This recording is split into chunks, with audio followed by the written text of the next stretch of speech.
Things have changed a lot in the last few years. Now more than ever, healthcare providers are under immense strain. Burnout and reduced resources are threatening their abilities to consider new treatments and technologies.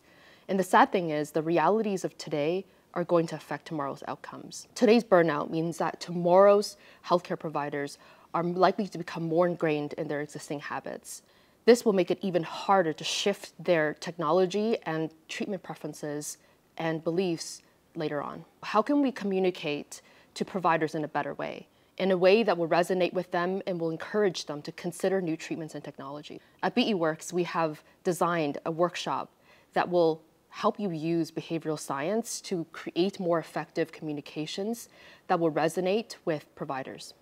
I'm going to throw it to my colleague Julia to describe a little bit more about what this workshop looks like.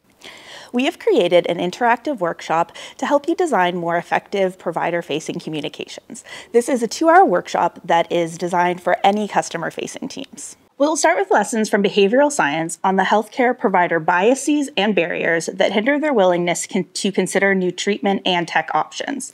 Then you will learn communication techniques and behavioral tactics that can shape provider perceptions and behaviors. We will end with the interactive session with a hands-on exercise to help you start applying these techniques to your communication plans. Join us. We'd love to work with you. Together, we can create communications that resonate with healthcare providers to change minds, change hearts, and change behavior.